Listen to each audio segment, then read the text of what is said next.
All right. Well, thank you for joining, everyone. I'm Jan de Vries, Community Manager at Mendix, and it is my pleasure to host the final live session of the year 2021, right before we go into Christmas. As you can see, we're already in the Christmas spirit, but the topics that we're going to talk about are very serious. So, Joost Stapersma and Wim Schuiteman here will be talking about projects that they've done at Stella, which is a Dutch bicycle company, and they're going to be talking about the architecture and all kinds of ways that you can improve integration. So, Jeroen, do you want to take it away and introduce the topics and the content? Yeah, of course. Then let's start by sharing my screen. So there we go. You should now all see the banner, which we're all very familiar with. I see Jan is already blue. Yep. That's a yes. Looking good. So yeah, hi everyone, and also from my side, welcome very much at another virtual Mendix meetup hosted by Clever. So Jan already introduced the topic on a higher end. And already noticed the session will be co-hosted with Stella Fietsen. And we are very happy that Wim is also able to join us today. We will come into the introductions in a few seconds, so please hold on. If you have any questions during this meetup or during this webinar, please feel free to use the Q&A. And if so, we either answer them directly or we will answer them at the end of the session. So first, an agenda. So you can see that we have 3 sessions in a row. First of all, we will start with Wim. He will share information about the IT landscape at Stella by providing an overview of the main systems and how they are all interconnected. Afterwards, Joost will take over and he will share how the application administrators at Stella can monitor their API traffic, including dependencies based on a few common use cases there. And last but not least, we present you a groovy Christmas gift. So this will be a demo packed with examples and tricks on using SoapUI to mimic API integrations with external apps. So let's jump into the introduction. Wim, would you please introduce yourself? Yes, I'm Wim Schuiteman, working at now 3 years at Stella, and there I'm one of the solution architects, and there my responsibility is to get the data from one application to another, and make sure everything is working in the right structure, in the right order. Very well. And then Joost, you're helping Stella for quite some time now, so can you introduce yourself as well? Yeah, I will keep it short, even though I work for like 15 years now at the recently renamed Clever, working with Mendix since probably 2014 and worked on several projects from small to large. Today I hope to share some of those experiences with you. Very well. And yeah, my introduction isn't as relevant as I won't be presenting anything, my name is Jeroen. I'm also working for Clever as a Mendix consultant. I'm an AI enthusiast and meetup leader at Clever as well. And while I'm not at work, you will probably see me doing scouting stuff, brewing my own beer, and enjoying my time outside with my girlfriend. So that's as far as it's relevant for now. And then let's jump into the really valuable things of tonight. So Wim, I will give the floor to you. Before we kick it off, you can put your questions in the Q&A chat, so in Q&A window, so we can see the questions coming in. Is it an idea to cover some of the questions after each of the presentations, or do you want to save them all up for the end? Or maybe just right in between, I say, hey, Wim, hold on. I got a question from the audience. Yeah, very well. When it's a really relevant, spot-on question, which is directly related to where we were talking about, then I think it's good to drop in. Excellent. All right. I'll get out of your hair so you can get started with your presentation. Yes, you can show the next slide. Yeah, brief introduction about Stella, Stella Bikes. I hope everybody, especially from the Netherlands, Germany and Belgium, knows Stella.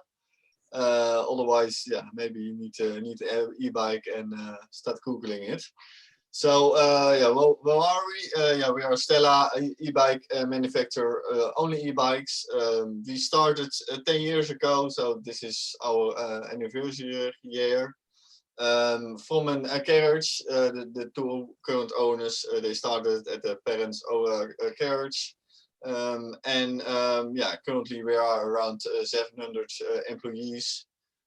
So they yeah, quite a big growth in 10 years. Started in the Netherlands, expanding to Germany and Belgium. There we also already have our shops and test centers. Innovation and a disruptive business model. And yeah, that is what we do different. We have our own shop, our own bike repairs. So from start to finish, everything we have in house. So our salesman, our repairman, and yeah, in that way, the complete ownership of the supply chain. So we source our own components. And yeah, that makes is in that sense unique in the market, especially when we started. Of course, you have always with the good concepts, you have the copycats, but yeah, we started it. Yeah, so we have a lot of vans driving around. So we come to the home for the demo to show the bikes. You can test ride in your own area. We do the delivery by our own vans, and also the service. You can go to test centers, and also we do it at home. And that's quite unique, especially when we started. Around 400 e-bikes sold in the past years. 200 buses, so that is yeah, the salesmen, the delivery, the service. 50 plus stores and service centers. So there you can also go to the store and drive the bikes, test the bikes. There you can order the bikes, and also for the service you can directly go to our service centers. Yeah, focused on e-bikes, and we are in the top 3 e-bike sellers in the Netherlands. And yeah, this year we also won the RAI e-bike of the year. Quite important, yeah, how do we call that? Award is that for e-bikes, and this year for the first time we won it with our Morena. Briefly, that is what Stella is doing. You can go to the next slides. Now, with that all, you need a good IT infrastructure to support all those yeah, colleagues and from the sales to delivery and to the service. And this is currently our IT landscape. So what we have on one side, we have OMS and PIM, our primary Mendix applications developed by Clever. OMS, order management system, so the order is coming in there. We also do the delivery and the payments from that Mendix application. Then we also have an PIM, product information management application. So there we set all the information of our product, sales prices, image, all the marketing information. And we have also a few other Mendix applications, and that's few are built in-house. So yeah, that's for us quite important. And what we try to do with Mendix is to keep ERP and Salesforce, for example, do what they are doing good, and that's just to be the ERP system. And all specialties, what are specialties Stella, we do that in the Mendix applications. Also for the front-end applications, AUP is not for the end user, not the most UI friendly. And especially in Mendix, there you have the flexibility, and there you can make a nice application and a nice flow for end users. Currently, we are in a transformation to a new IT platform, and rebuilding all the old stuff. So before you saw the CRM and Salesforce, and you saw NetSuite and Navision. And currently we are in transformation to go to just Microsoft Finance and Operations and Salesforce for the CRM information. And then Mendix applications around that to do the user and the more Stella specific tasks. And Boomi in the middle, that's our enterprise service bus. And that is for the communication between all the applications. That's basically our IT platform. Yeah, you see there are, especially in the slide before, a lot of ERP systems and CRMs. And that makes that, for example, an order needs to go, yeah, I think I said that in the next slide. Yeah, the next, yeah. This is, for example, the order. It's coming from OMS. Order will come in, and then on the other hand, product information is coming in OMS. Then for a customer, first it should be created in Salesforce, then in NetSuite, and after that we can send the order to NetSuite. Because for Belgium, Germany, the bikes are delivered from the Netherlands. That order should also go in Navision. So there you see another integration. And the order of those messages to the different applications are strict and quite important that it's going in the right order, and that you also can see where is the error. Errors they occur, of course, but where is the error happening, and if there is an error, then it's not possible to send the order message. So that is where Joost is coming in with his in the Mendix application. He built there the basic, the part that do the queuing and make sure that every message is sent in the right order. Yeah, so that's in briefly our IT landscape. Right. Thank you very much, Wim. I didn't see any questions already in the Q&A. So if you have any questions for Wim regarding the Stella infrastructure or the migration process, perhaps, please leave them in the Q&A section. For now, I think it's good to give the floor to Joost with the next part of the presentation. Joost, can you start sharing your screen? Definitely. Right, you should be seeing my screen now. Is that correct?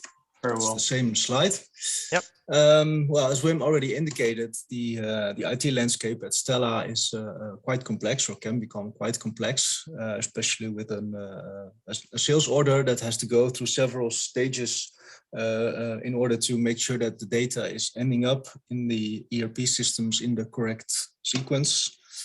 For example, if we would send the order message before the customer data is actually present in that system, we would return an error.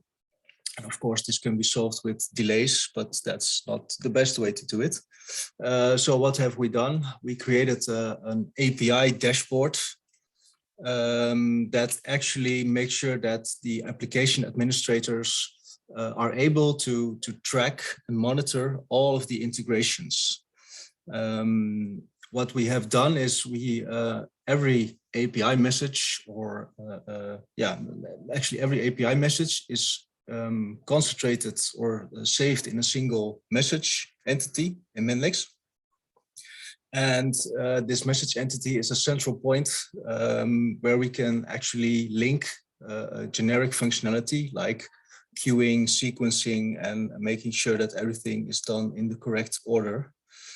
Why do we do this? Well, as we can, I will show you a quick example of one of the orders, sales orders that is in the system with the actual dashboard.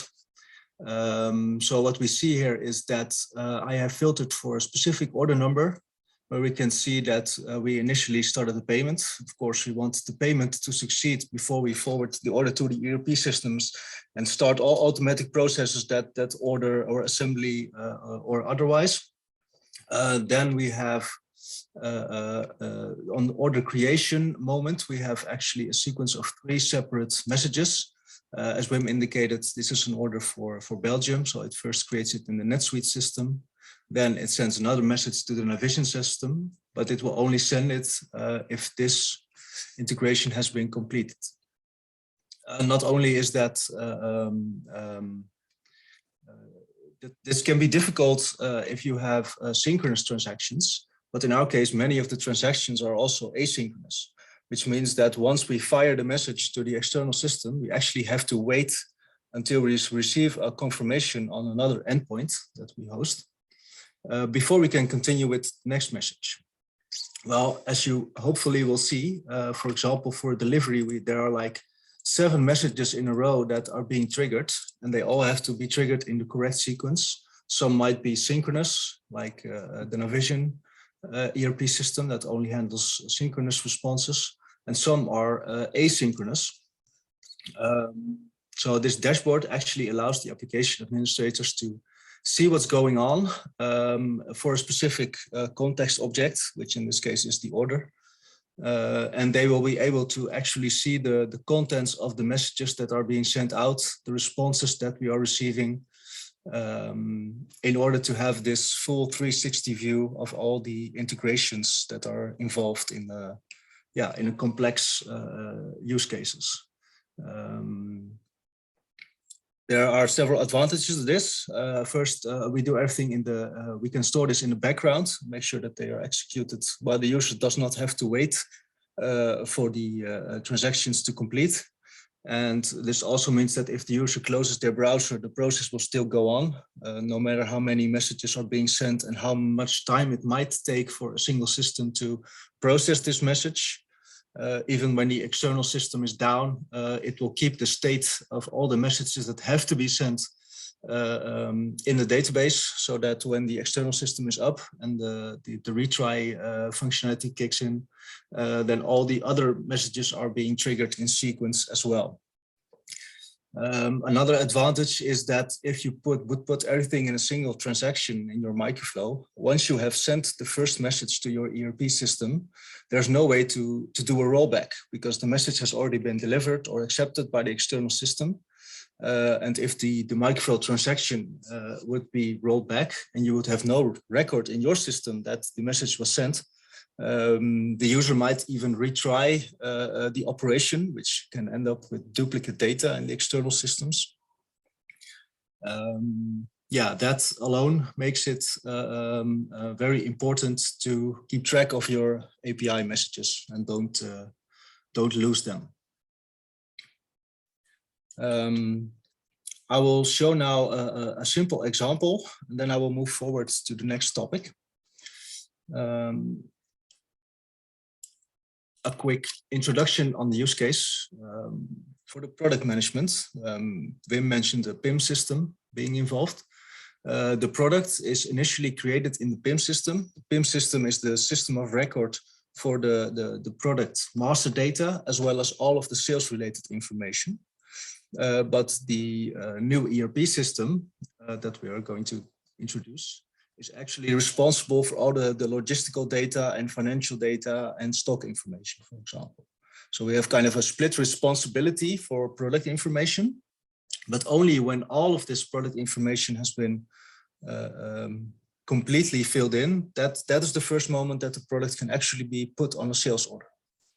So the first step is to actually submit the product in the Mendix application, which will trigger a message to the enterprise service bus, Boomi, that will forward this message to the ERP system. And then once this processing in the ERP system is complete, we will receive another message, asynchronous, that confirms the creation in the ERP system. But that's only the initial master product creation. The next phase is actually that the user in the ERP system has to configure all sorts of things before the product can actually be sold. Like what are the dimensions, where it's going to be stored, what is the stock levels, and all sorts of financial information about the products that might be useful for reporting or logistics or otherwise. So this is a manual action in the ERP system, which once completed triggers an update message to the enterprise service bus, again Boomi, which then triggers the message or forwards the message to the Mendix PIM application, indicating that the product information has been completely filled out in the ERP system, which in turn is another trigger to inform all the satellite systems that need to use this product information, like, for example, the order management system that we already saw, but also in the Salesforce application, an R&D application, and maybe, I think in total there are like 6 or 7 systems that actually receive a message from the service bus once this process has been done. Now, in order to develop this, the main issue when you are developing this on your own is that you need a manual action in the external system. I will show you now in my local system how I have actually circumvented this dependency actually for something being done in the external system. So I've prepared a simple product, a bike. I've called it the Stella Meetup super bike. It has a very thick battery and it will allow you to go very fast. But in order to sell it, we first need to send something to the ERP system. I will try to show this live in action. So here is my simulator. I will explain you later in detail what this is and how this works. But for now, just watch what's happening. I will save this record. And then it's sent to the background, to the queue. The user doesn't have to wait for anything to complete. So it's now being put in the queue. And then after some seconds, wait for it. That's always the exciting moment in a demo. Does it work when you need it to be? Waiting.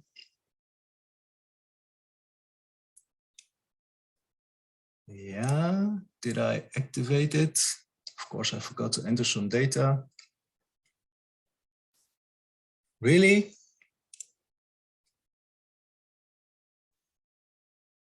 Expect the unexpected. Yeah, expect the unexpected. I know.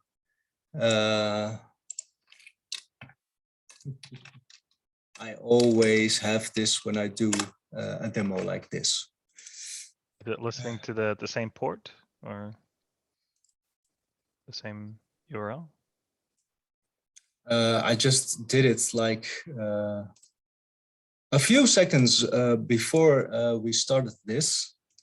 I see in my dashboard now that it did not trigger the message. So there's probably, I forgot to set it to active. That will probably do the trick.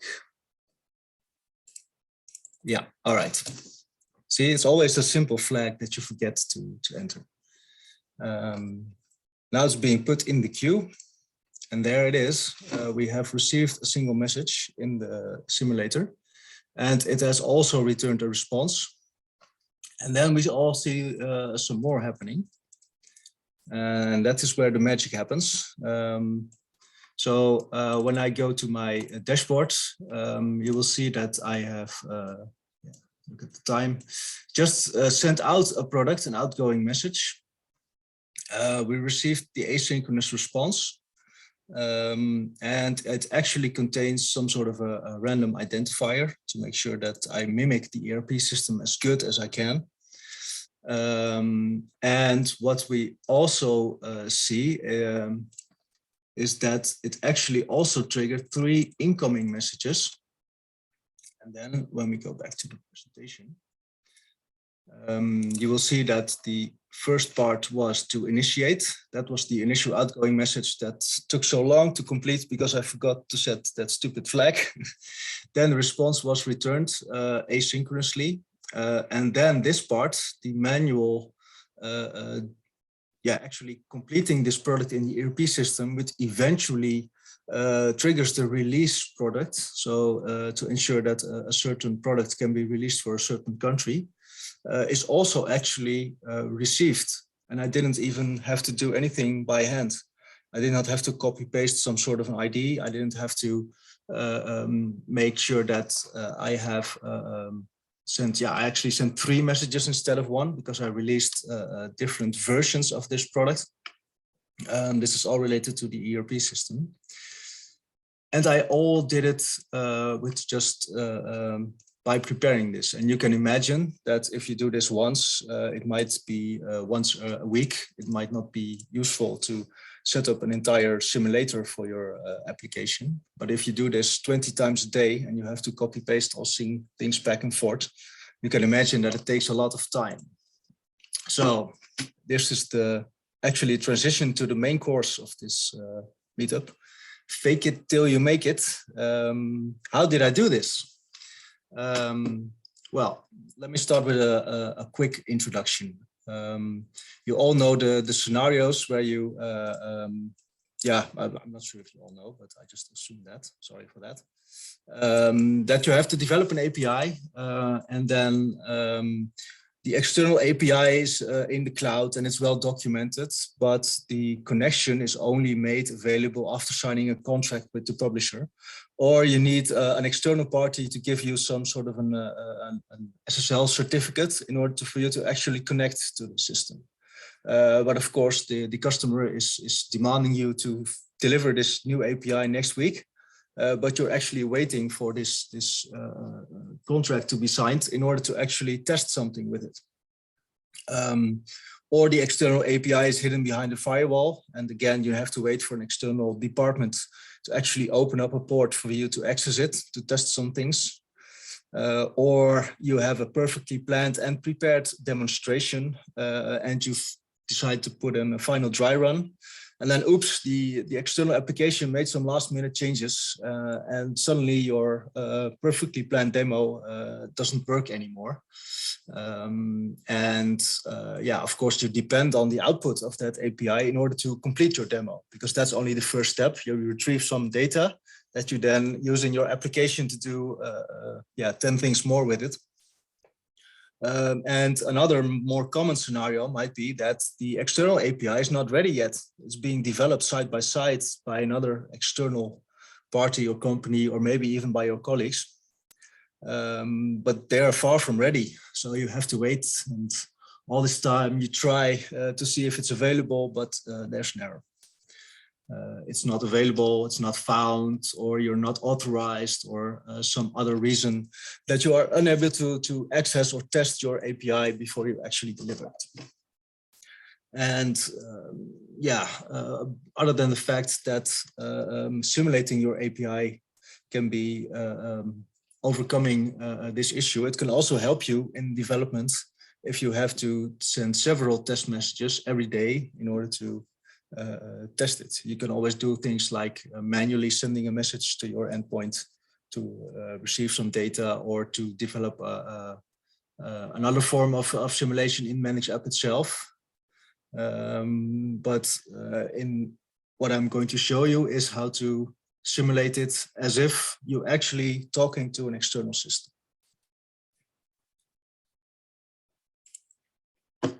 Which tools can we use then for this job? How to simulate an API? There are several, one of which is one of the most popular API tools that I heard about in recent years is Postman. It's very good, mostly REST oriented. It's very good for sending out messages. So if you have a published REST service in your Mendix application, to send messages to that. It also allows you for advanced capabilities like scripting. I know an example where someone scripted the retrieval of an OAuth token from an external service, and then use that in a subsequent request to an endpoint. It does have online mock service capabilities, but it also has some limitations. I believe that for the full-fledged options, you either have to pay or you can only deliver a message to a certain endpoint with a fixed response. And it's always the same response, and it does not provide you advanced capabilities. Of course, you also have Mendix. I mean, Mendix can publish REST services. It can also consume REST services or other services. So you can also build a simulator app entirely in Mendix. And in some cases, this is a perfectly good scenario and defendable. For the most complex use cases, this might even be the best choice overall. But it does take some time to dig into it. You have to set up the JSON structure, the import mapping, the export mapping. Most of the developers in this room will all know how much time that might cost compared to just copy pasting a sample response that you get from your endpoint in a single field and then hit a play button and yeah, see it respond.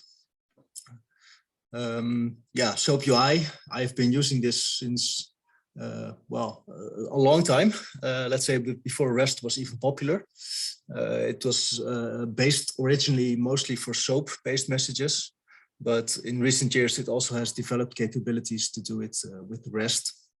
And yeah, originally I did some things already with a mock service for for a SOAP-based service, but recently mainly for Stella, because I often had one of the scenarios that I described earlier.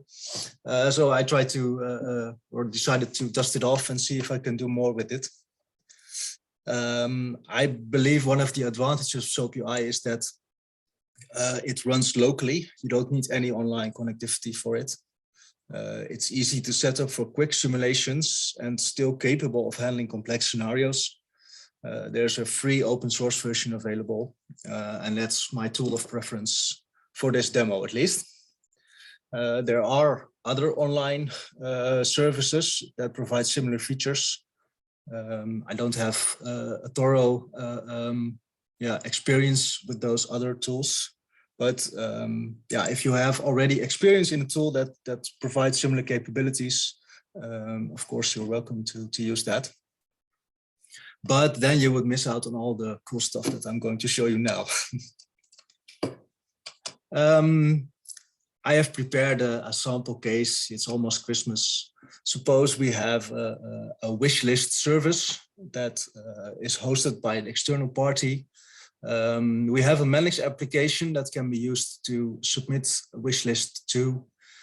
This application will forward the data to the wishlist service. The wishlist service will do some basic validation. It is connected to certain APIs, one of Santa Claus. The Mendix ID forum also has an API, and maybe there's another wishlist provider that's going to be connected in the future.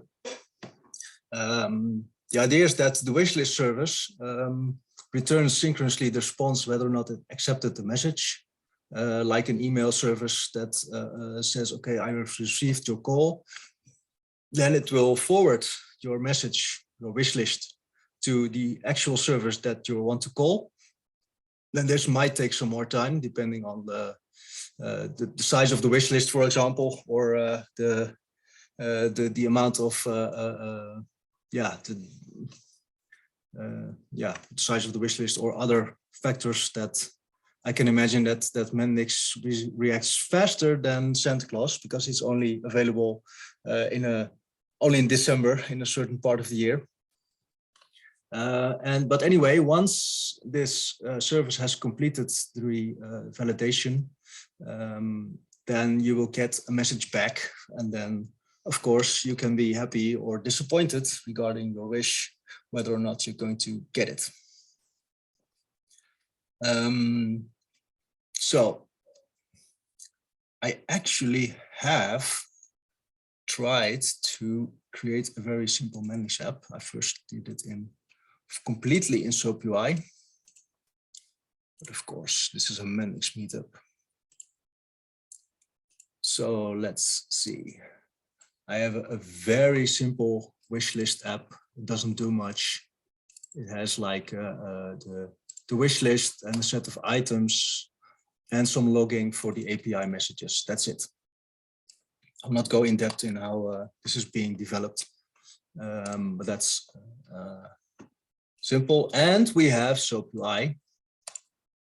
You should totally do that, by the way, in a separate video that we can post somewhere, because I'm sure that some people would love to know how you did that. What do you mean in the how I did this this Mendix app? Yeah, for sure. Yeah. Well, yeah, maybe, perhaps. For you, it's like whatever, 10 minutes, but for someone else, well, it might be. It was a little bit more than 10, but there you go. Yeah. There you go. Prove me wrong. Let's say we have an external wishlist service here, and it has an API. For those of you, I hope you are kind of familiar with SoapUI, with the tool. It's quite straightforward. You can create new projects. You can enter a URL with the basic, the first one. For example, I'm going to call a Mendix service on my own machine. And then you have the standard capability of SoapUI is usually to send out requests to an endpoint. So I can do a get on localhost 8080. Well, this is of course the Mendix app that's running at this port, so it returns some HTML. But you can do it for a post, put. You can do anything with sending messages to endpoints and seeing actually what the request and the responses are. And you can also say, I want this endpoint to be mocked. I want to generate a mock service. And of course, you have to give it a name. I will not go in depth in all these steps here. There are plenty of tutorials online on how does SoapUI work and how can you send and receive messages. This is more about how to do the actual complex mocking for yourself. So here we have a REST service. It's indicated by the white arrow and the blue arrow. And I have prepared, of course, this wishlist service already. It runs at an endpoint. The default is like localhost and then a certain port, but you can change it. Let me see. It does not show anymore. Oh, I have to stop it. So this path here is localhost, and then you can run it on a certain port.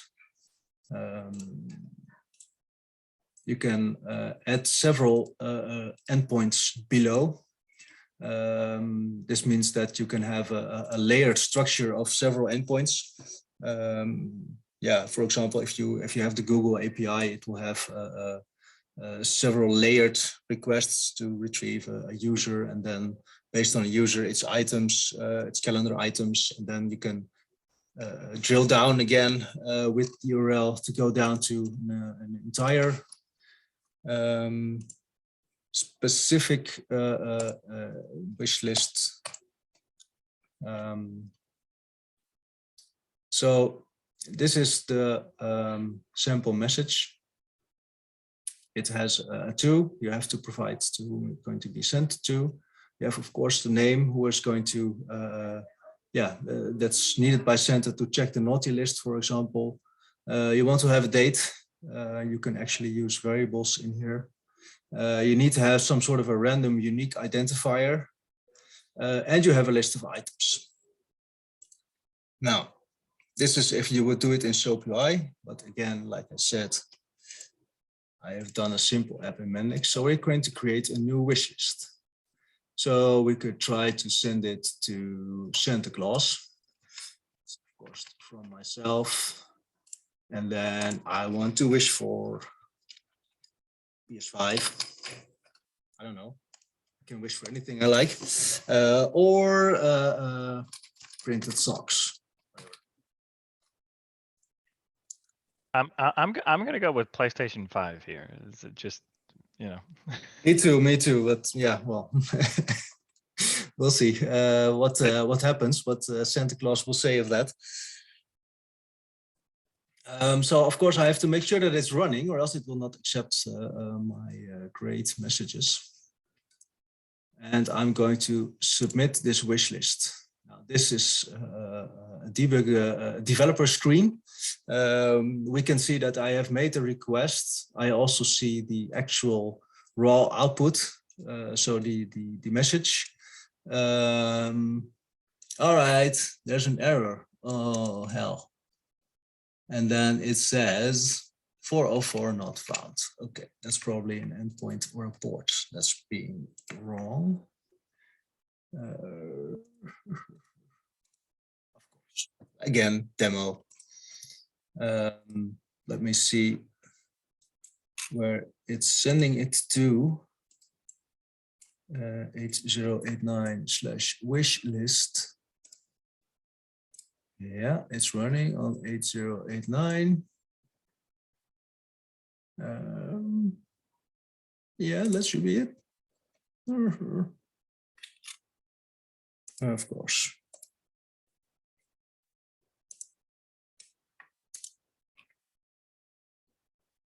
The last time I checked, this worked perfectly fine, of course. Yeah, this is just the endpoint, localhost 8089/wishlist. And did I maybe rename something? Oh, of course.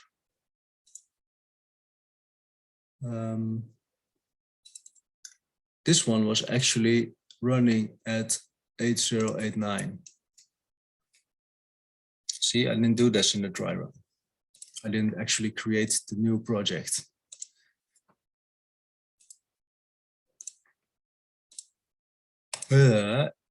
Yes, like I said. Can you make that sound again? What sound? Yeah. Yeah. All right.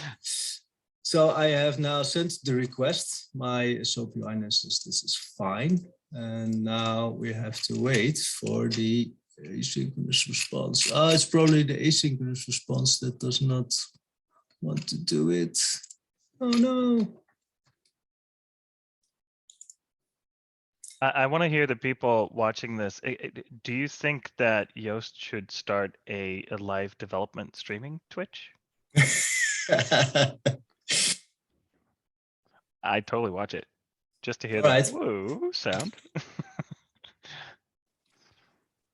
Yeah, that's my 24/7. Well, the people have spoken. 24/7 actually. Well, that would mean yeah, I can't keep up for that. Maybe once I did actually do the Mendix World Hackathon in 2019 together with among others Jeroen, and that was fine. But yeah, you could do it for maybe like one time for charity or something, like a 24-hour Mendix development thing. Oh well, yeah, you just organize another hackathon, and then we'll be there, and then you can hold the camera for 24 hours, and then deal. we'll stream it. Everyone here is a witness. All right. Let's for one, because I'm now consuming a lot of time, which I wanted to use to show you how I'm doing this. Suppose you have this mock service running. It can be used to post messages too, but how do I make sure that I select the right response? SoapUI has a cool feature that's called groovy scripting, just the name alone. And this can be used to actually read data from the request that you send into it, and then read it to see what's in the message. And then depending on what you put in, you can say, I return a different response. In this scenario, if I would route the wish list to the Easter Bunny, it will return the 404 response. And the 404 response is actually what I've created myself. And then it says here, the Easter Bunny does not have an option for wish list. And if you do it if you don't forget, if you don't specify any of the items, it will give you another response. And you can define as many responses as you'd like. But the main thing here is that you can use actually the data that you are sending in the outgoing request. And with some quick if statements, you can decide whether or not you want to return a true or a false in terms of your response. You can also put it to sequence. That means it's like a round robin. First it returns this response, then it returns that one. That's also a valid way. But you can also use the scripting to actually return the correct response. Yeah, I mentioned in the initial demo that we also have the option to do an asynchronous response. That's a bit more difficult. If you double click on the mock service, you have the after request script, which is like executed once the synchronous request response is completed entirely. And there you can also access data that was sent to the mock service. And you can also, I'm going to scroll through this. I will explain you some more later on where you can get this script for maybe to read upon and try some things yourself. But what you should take away is that if you send the message to this endpoint, you can actually, in the script, access all the parts in your project. And then, for example, find another message that you have prepared, an outgoing message, and send that one to a predefined endpoint.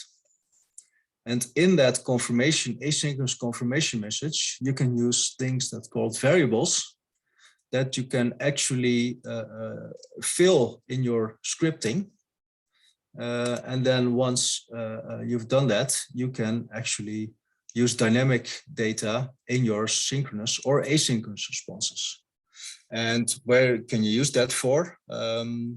For example, for this, the order management application, I use this when I send an order.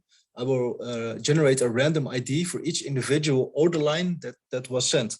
So if I send one order line, it will return one line with one random ID. But if I send 10 order lines, I will receive back 10 different random IDs, which is exactly the same thing as the ERP system also does. Yeah, that is about the bulk of the things that I wanted to show. Of course, I will try one more time just to see if this asynchronous operation now works, because I can't stand it if I have a demo and it doesn't work. Okay, let's wait for it. Is it going to happen? I did get the synchronous response correctly. Now the asynchronous response, another thing you can do is have random timers between like 1 and 10 seconds. Ah, there it is. Well, it says that PS5, maybe. Well, Santa Claus is probably not too sure about the delivery, but I'm very hopeful. Of course, I get unique ID, so I can contact Santa for the specific ID to get maybe an ETA, if he says maybe. And the printed socks, oh, that's no problem.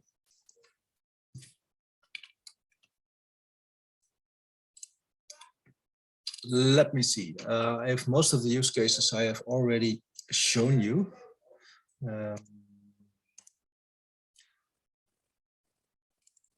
So what have I shown you? The use of the API dashboard to control all your data in a single entity and create generic functionality to make sure that you can monitor and track all of your API messages with several external systems, including dependencies, retry, and other generic functionality that you might want to add.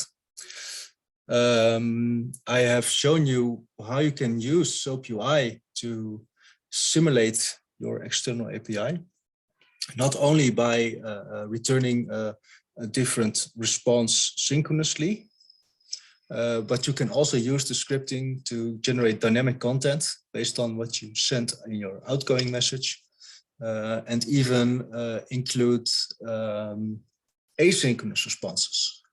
What I haven't shown you, but what you can do, for example, is to dynamically generate a list of future time slots. If you have an appointment application, if you're using mock service, you don't want to copy paste or make sure that you have copy paste all of the dates for the next 5 days every time to get a valid response message.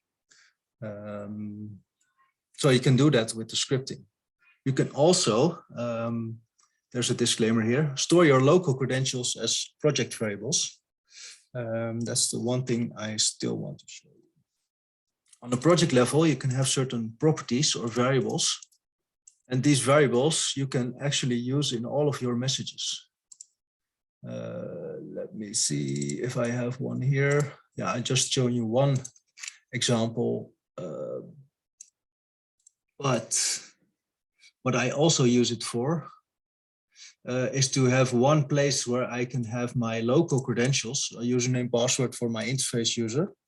And even if I have 10 or 20 different messages that I'm sending out, yeah, this is a bad example because it's only one, but you can imagine that on your local system, you have maybe several different messages that you send to test your inbound web service. And what you can do, this one is not authorized, of course.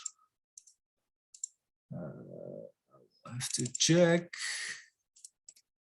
Now, anyway, you can add, for example, basic authorization and use here the project variables in order to have a single place where you define them and then can use them in all your messages. Let's make maintenance very easy. But don't use this for production credentials. That's the one thing I would, of course, add. And you can use any tool that you want to simulate your APIs. To also be a trade-off between the effort that's needed to set it up and the how do you say it? The effort to set things up automatically, the scripting, or to do it manually. It depends on how often you use that. But in any case, it's always a good idea to implement simulators for your APIs. Because it will enable you to develop and validate your APIs without having any dependency on any third party whatsoever. And this eventually should lead to less issues and or delays during the testing phase, even if both the consuming and the publishing side are being developed in parallel. And that's the last thing. This SoapUI project, I've been going through it very quickly. I can understand if you think, oh, that's a lot of small, fine printed letters that I would really like to know how this works so I can use it for myself. And we will share this with you, with the community, so that you can use it to set up your own mock service. Should have started with that.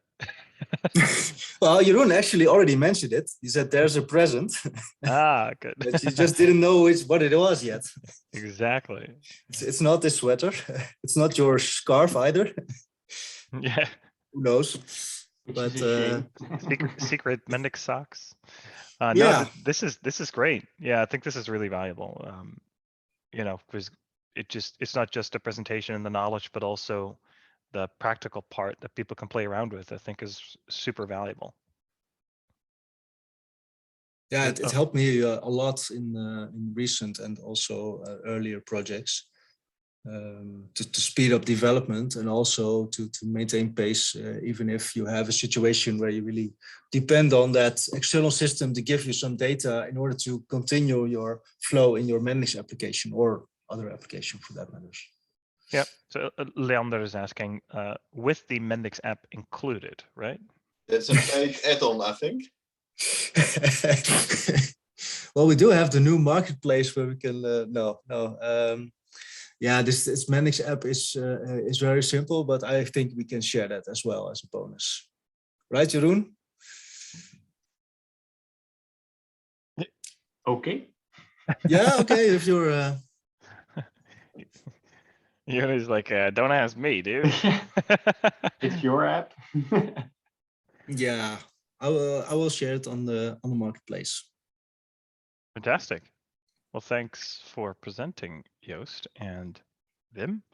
We do have a question coming in the Q&A.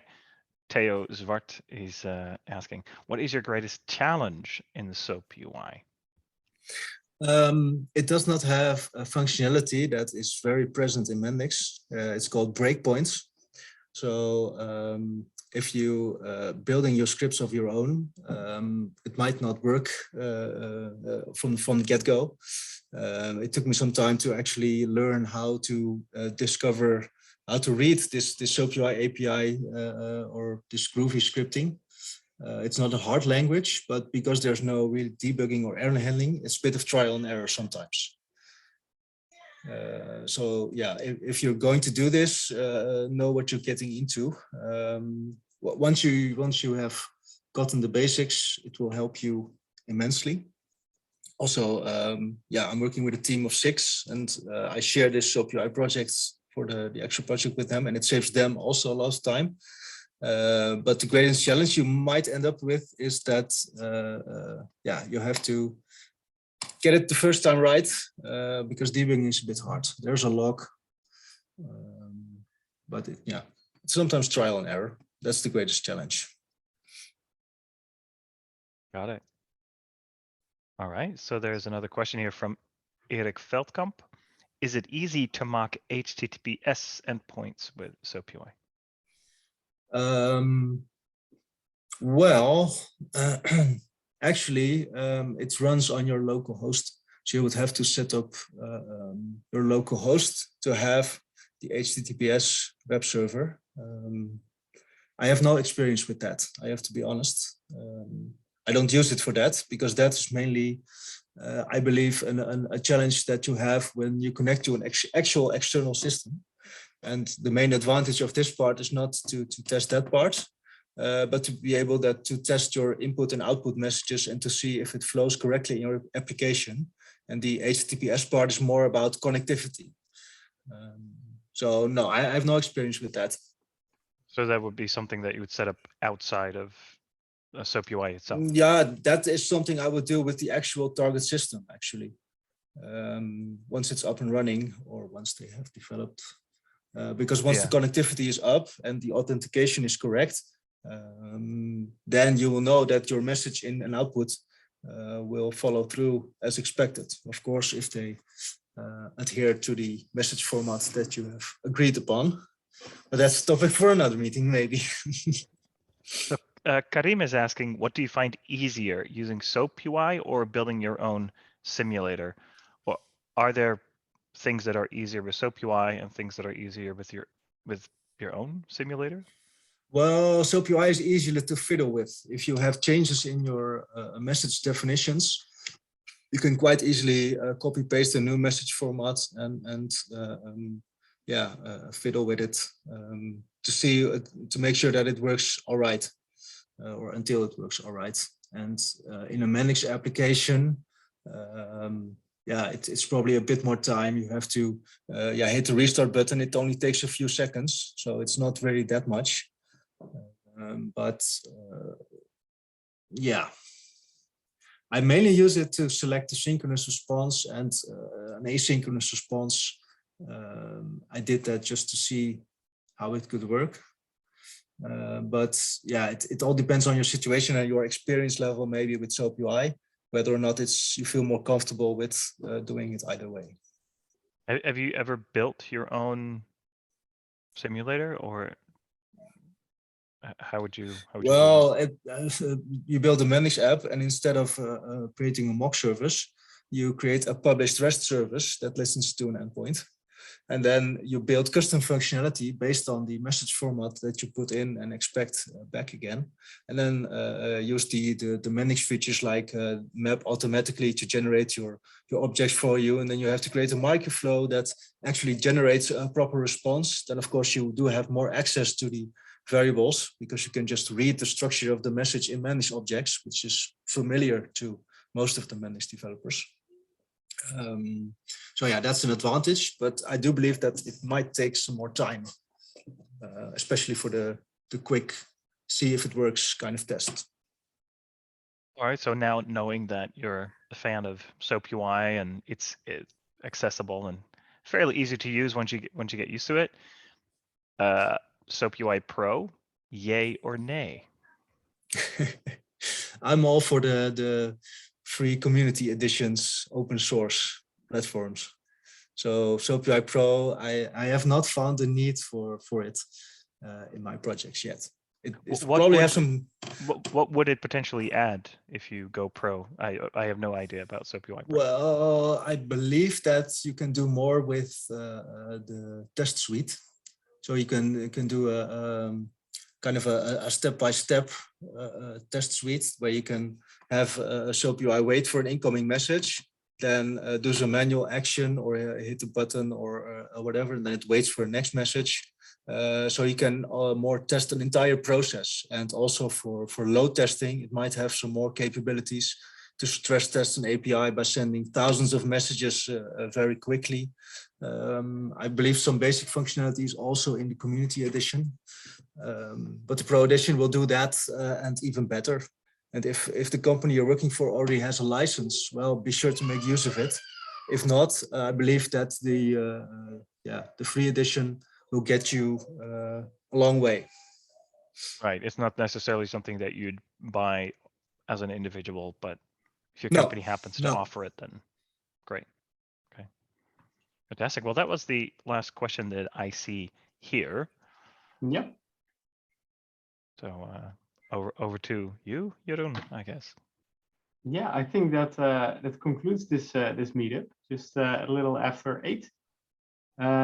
Thank you both very, very much. I think this was quite a technical meetup, quite a deep dive into something which you can use next to Mendix to speed up your development process.